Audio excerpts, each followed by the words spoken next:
This is Politics and Media 101. I'm Jeff Browning.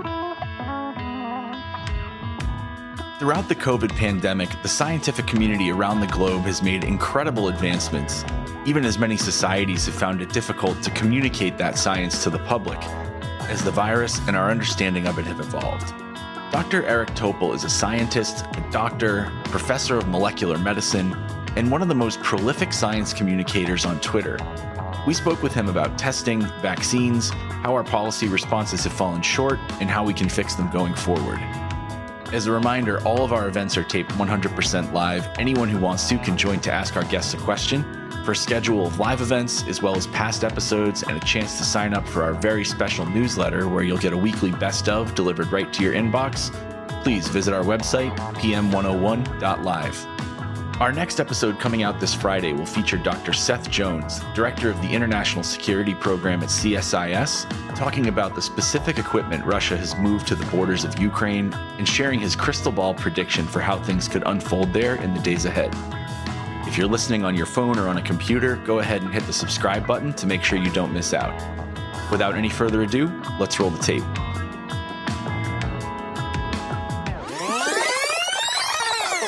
The Biden administration recently unveiled its website for Americans to sign up to receive rapid tests. And it's also rolled out policies for broader insurance coverage of those same tests. What role should rapid tests play in our public health strategy? These are, in my view, essential. And so you'll recall a couple of weeks ago when the CDC issued isolation guidelines without testing, that I thought that was, and many others, a very serious breach of what we know.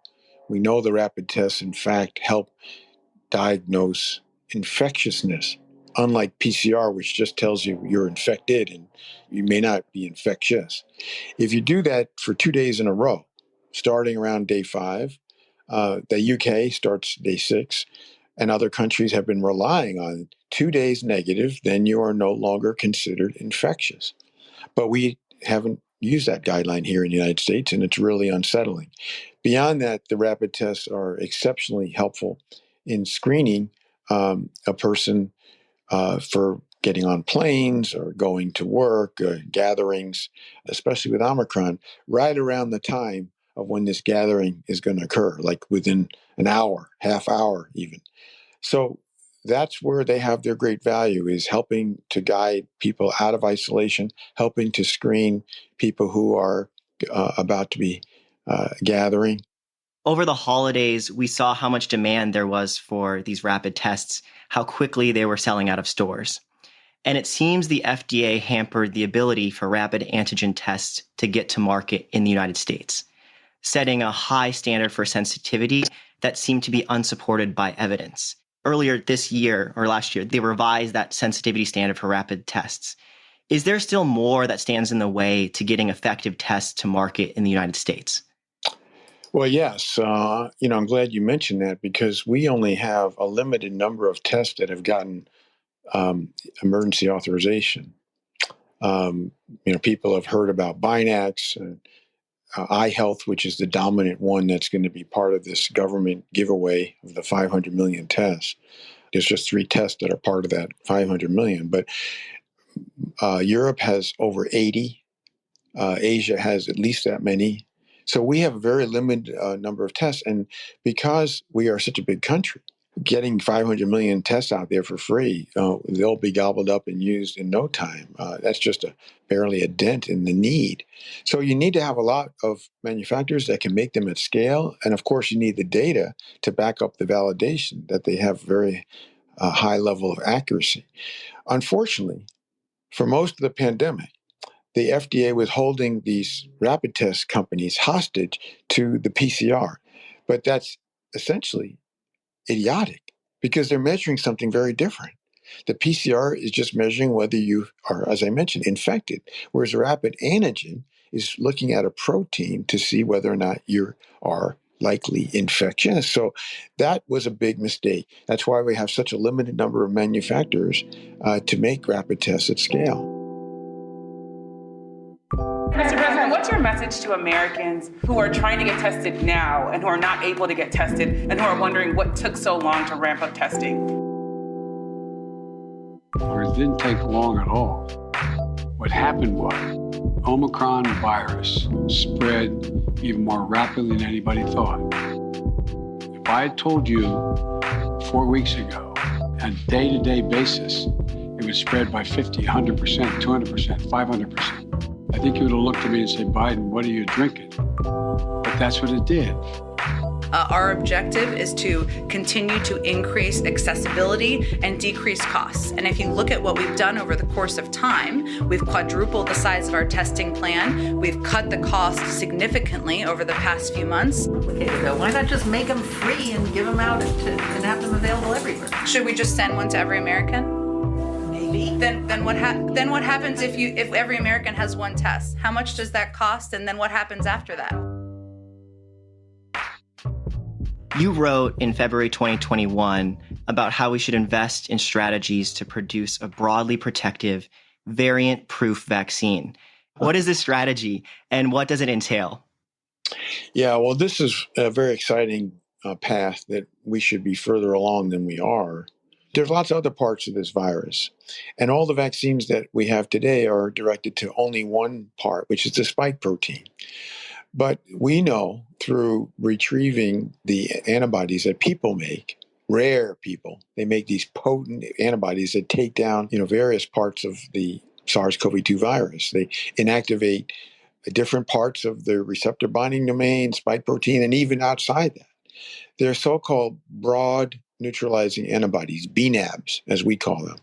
Now, once you find these BNAbs, and there's been over 15 different academic groups in the U.S. and outside the U.S. that have found these BNAbs. It's like a treasure hunt.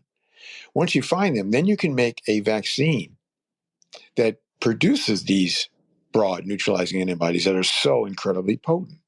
And those are the ones that could go into trials of a, pan-coronavirus vaccine. They haven't yet.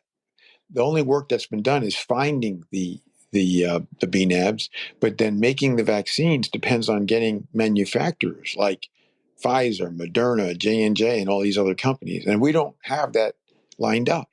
And there's other ways to get at this, like vaccines directed to, other parts of the virus specifically, or vaccines that are basically just a T-cell vaccine. And then there's also oral and nasal vaccines that are directed just to transmission. We should be all over this, but we're not. We have no big bet by the United States government, and that's unfortunate. It seems like it's often data or studies coming out of other countries, Israel, South Africa, for example, that shape and revise our understanding of COVID. How do shortcomings in American-derived health data influence policy decisions making? When foreign data is the most up-to-date information we have, does the FDA or CDC still rely on outdated American research? Yeah, this is definitely hitting on a very sore point of this country's blind navigation system throughout the pandemic. The data capture analytics is just extraordinarily weak, poor, and we have relied on the UK, on Israel, on South Africa, and other countries. And we haven't accepted the data from other countries because of this provincial attitude that they're not U.S. data.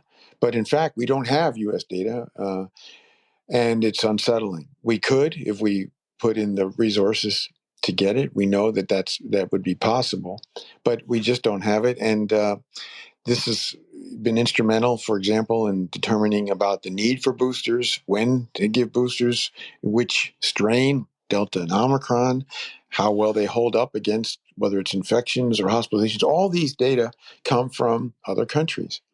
And so we just keep seeing now 2 years in that not having the data puts us in a very compromised position. What stands in the way of modernizing our health data reporting systems in America, given, like you said, this is a long-term issue that we're trying to deal with? Yeah, I mean, there's two parts to that story. One is you can put people on it. So remember, there was this COVID-19 tracking project that was incredible. I was an advisor for it. It had about 600 volunteers, and they basically collected the data every day, posted it every day for infections, hospitalizations, deaths. I mean, quite a bit of data along with analytics. And it was with philanthropic donations. And then in March of 2021, they stopped doing it because CDC said, we got this. And they never rose to the occasion. In May, they said every hospitalization and death, that's a breakthrough. We're going to track that in real time. And they never did.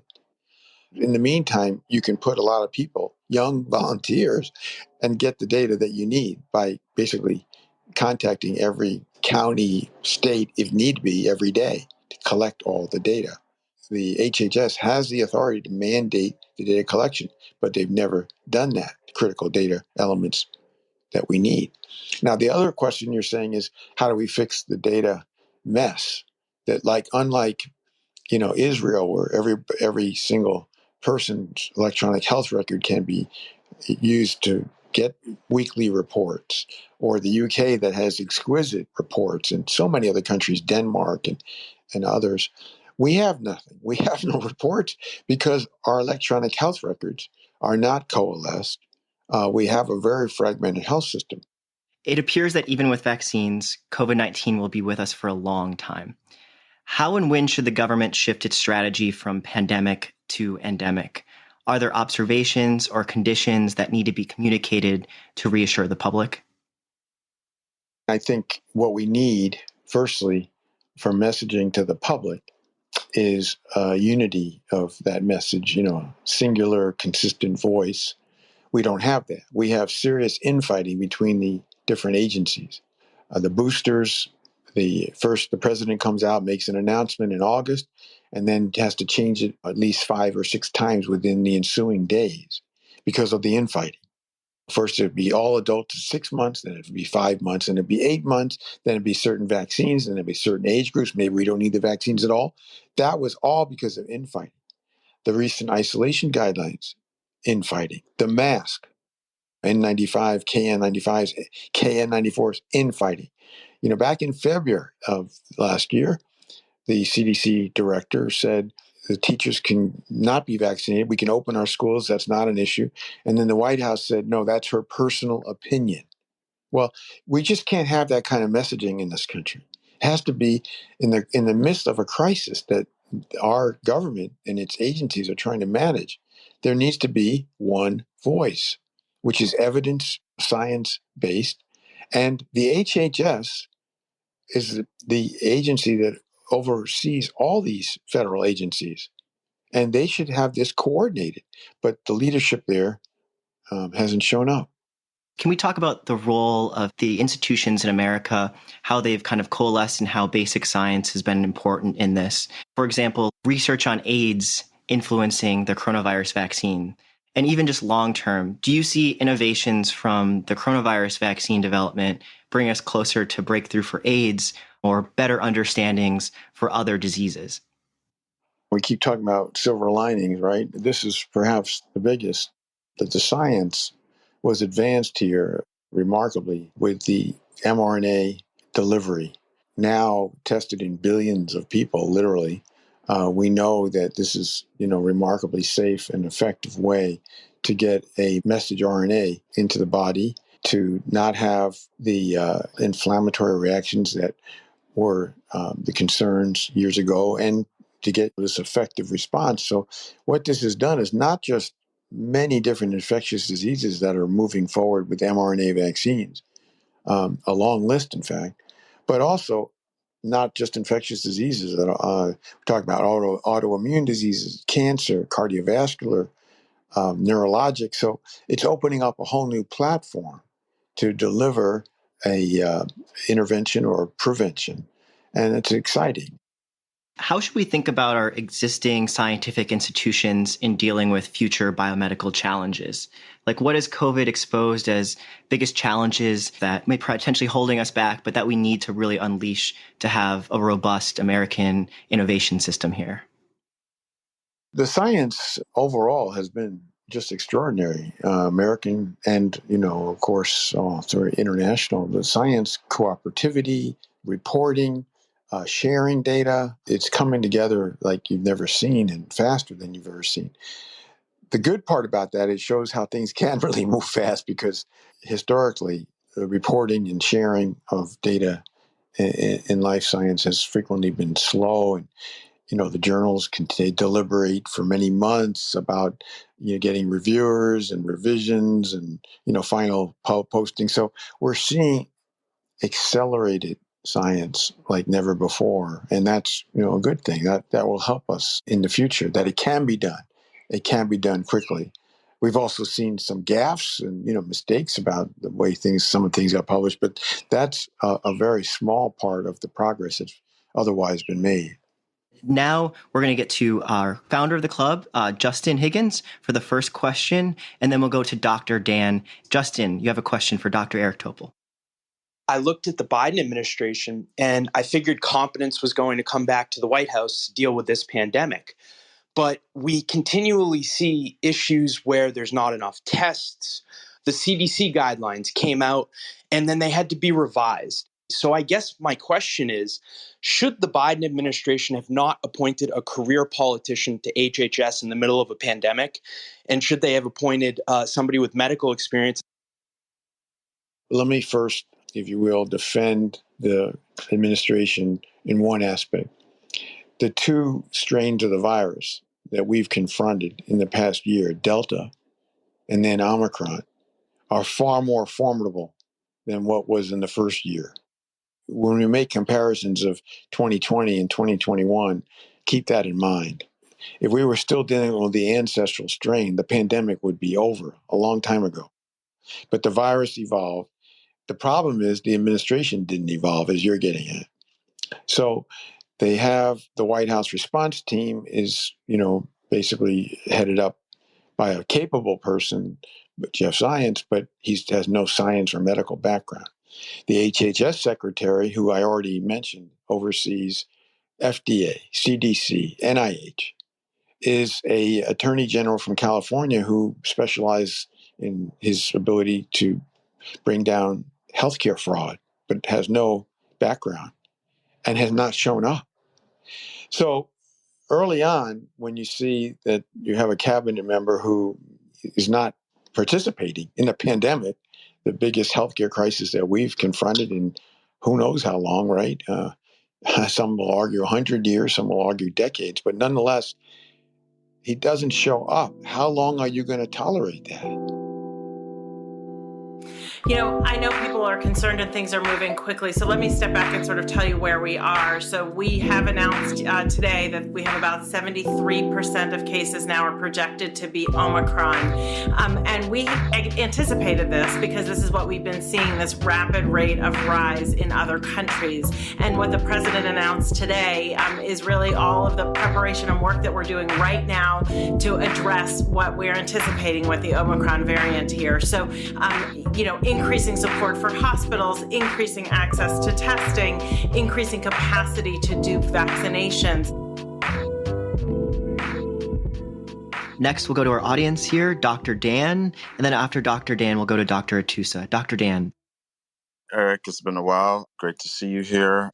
So to my questions, and dovetails into what Justin mentioned, and maybe you can shed some light on it. As a former Obama administration biodefense appointee on the National Biodefense Science Board, the ASPR actually office should be leading this, to your point. It's not that we don't have the playbook, right, Eric? We have the playbook. There should be the Secretary of Health, and ASPR should be leading this, and Tony and others should be following suit from the guidance that they put out, in addition to work with CDC. So I'd like your comments on that. And then my last question for you is literally, I think we dropped the ball in therapeutics, and this is beyond antibodies and the vaccine. I'm specifically talking about the medical countermeasures, such as other things in addition to mRNA, but maybe peptides, other analogs, ACE inhibitors, lots of other things that we should have been focused on. We're not going to be able to vaccinate our way out of this pandemic. How do you feel about that?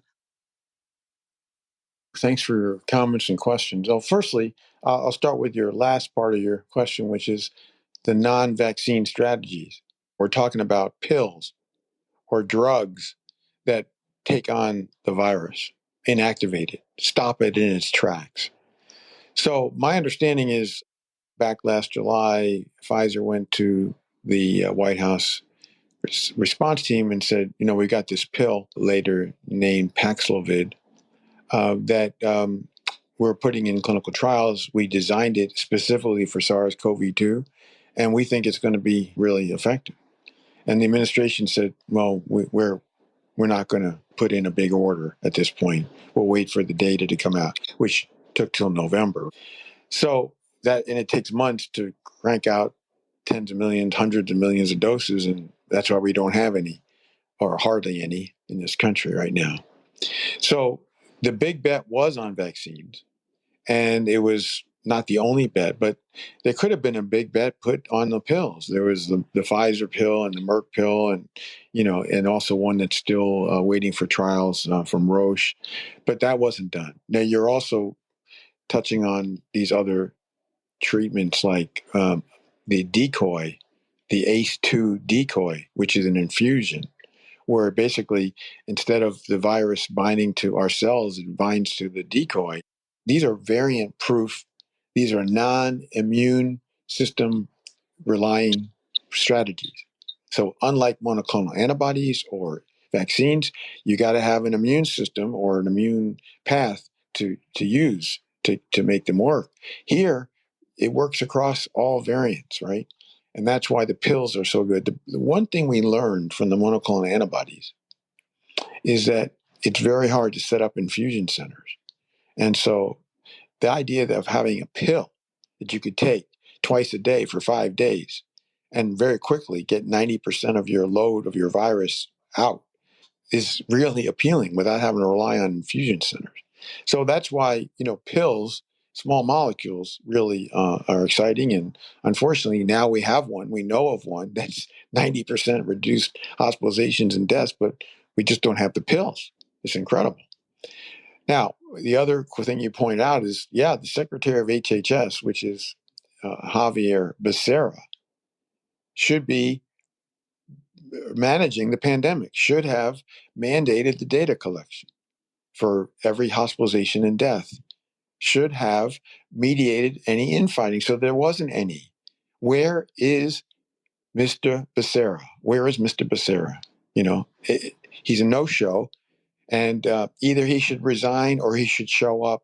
But we got a real problem. We have no leadership. We're going to go now to Dr. Atusa and then to Dr. Paktang. Dr. Atusa, thanks for joining us. Thank you. It's a pleasure to be here, and this is a fascinating discussion.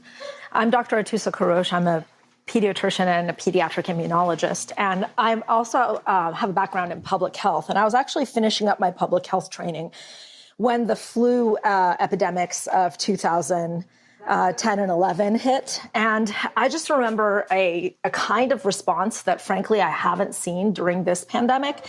And part of what I observed during the last financial crisis was the decimation of the U.S. public health system. So county and city public health agencies just being ripped down to bare bones. And I feel like they never quite built back up. And then the pandemic hit. And so I wondered, Dr. Topol, if you could comment on this. I think it would take way more than just asking hospitals to report through their EMR for us to have the on-the-ground data that we need. And the other countries that are reporting don't just have molecular labs that are sequencing variants. They also have public health infrastructures that we lack. And I wondered if you could comment on what it would take to rebuild the public health infrastructure to have the kind of on-the-ground data that we would require to really get ahead of the pandemic. Thanks so much for your question and for the work you've been doing. And I think you're touched on what was exposed really well in Michael Lewis's book, Premonition, whereby it wasn't just starting in the pandemic that our public health was gutted many, many years, if not decades previously, with inadequate funding, lack of a serious appreciation for what a pandemic could do, and fortuitously got through Ebola, Zika, and other infectious diseases just because they didn't pose nearly the threat that SARS-CoV-2 did. So how do we fix this? It's a really important issue because it's going to take a lot of resources. We talked about the data, The data can be fixed, but it's going to take billions of dollars. The only aspect that's gotten some additional funding through the rescue funds early in the year was at CDC for improving genomic surveillance. That has improved a bit. We're sequencing more samples. We were at less than 3%. We showed up as 30th or 40th in the world and countries for sequencing. When, ironically, we make the sequencers just like we make vaccines, and we can't even get the resources to support it. That has improved, but we still don't have the kind of consortium that not just does sequencing at scale rapidly, but also the downstream work of whether the variant has functionality, the immunologic characterization of what, and now we can do this predictive with computational biology, no less the structural biology. And then finally, the critical lab studies to characterize a virus before you even have a chance epidemiologically. So we have to have that in place. We don't. It's every Friday to read the UK report, which is, exquisite, which takes you through every aspect of the pandemic. The UK intensive care unit, their network reports on every critically ill person in the 4 countries of the UK. And we have nothing. Our CDC on the website today, the last data that's been posted about the pandemic, hospitalizations and death related to vaccines or lack of vaccines, is from November. So we have to make data capture, analytics, real time. We have to put in the resources to do that. We have to have the leadership with the unity of message. Right now, we have people within the CDC who are clearly not wanting the CDC to succeed. I mean, for example, when it was reported a week or so ago that the CDC director had a media trainer, who do you think reported that? Do you think the CDC director reported that? Why are we having people subterfuging basically the efforts? We're going to go to Dr. Paktang, and then we'll go to Sohaib. Hey, thank you so much. I've been loving this conversation. I'm Dr. Paktang. I'm an ER doctor. I also sit on the board of directors of the American Academy of Emergency Medicine. And even before this pandemic started, we've been fighting all these different things within the healthcare industry, the corporatization of medicine and how people have been taking advantage, and looking at how we can fix some of these really broken pieces of our medical system, the data collection, as you pointed to so many times. And all of this strain on the healthcare providers and healthcare workers and physicians in particular has led to a lot of moral injury and even, very sadly, so much an epidemic of physician suicide. And I'm sure if we collected the data amongst other sectors of healthcare workers as well. And so now the pandemic has really exposed a lot of this brokenness in our medical system.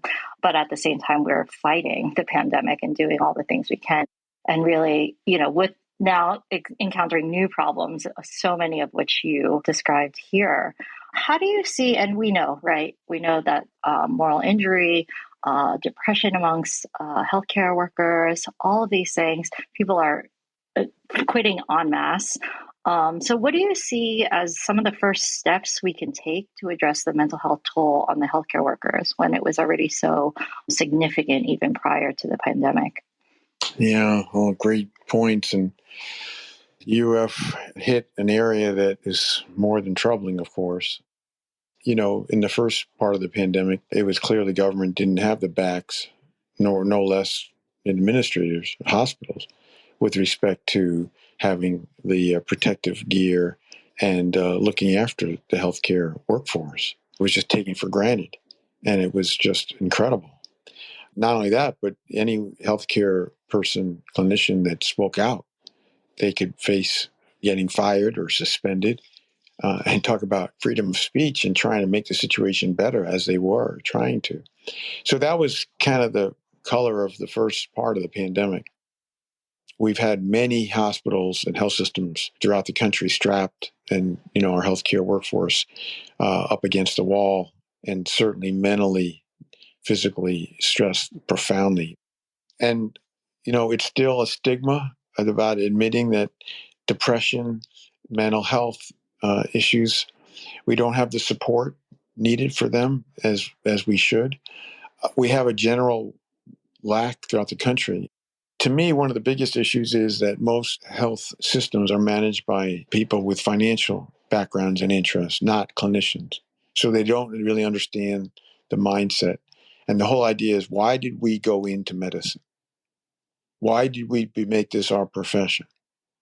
And that was because we want to care for patients. And their interest is different. Their interest is, we need to be financially strong. And that is a collision. And if you can't feel like you're caring for patients, however sick they are, and because you're basically at loggerheads with the administrators, we have a problem. From false claims about treatments to fake headlines about celebrities having the virus, misinformation is spreading fast. Trump is fighting hard, and the globalists hated his gut. But once he signed on to this poison vaccine, the trap that's been laid, I mean, I see the articles everywhere. This talk show has had a heart attack.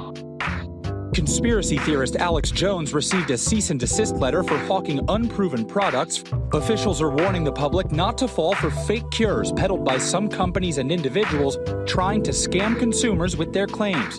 On Facebook, fake posts like this one claiming to be from a Stanford Hospital board member. Hold your breath for more than 10 seconds. If no discomfort, that basically indicates no infection. Stanford saying it did not come from them. We're going to go to Sohaib. Sohaib, thanks for joining us. Thanks, Peter.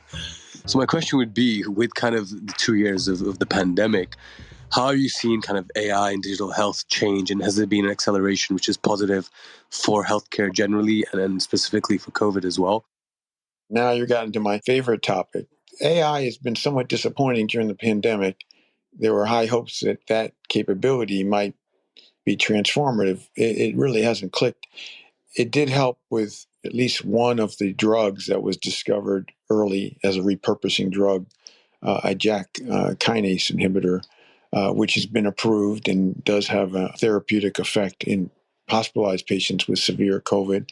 So there's that. And I think you saw the remarkable report in Nature about how using AI at the border in Greece to be much smarter about testing and screening has been highly effective in managing the pandemic.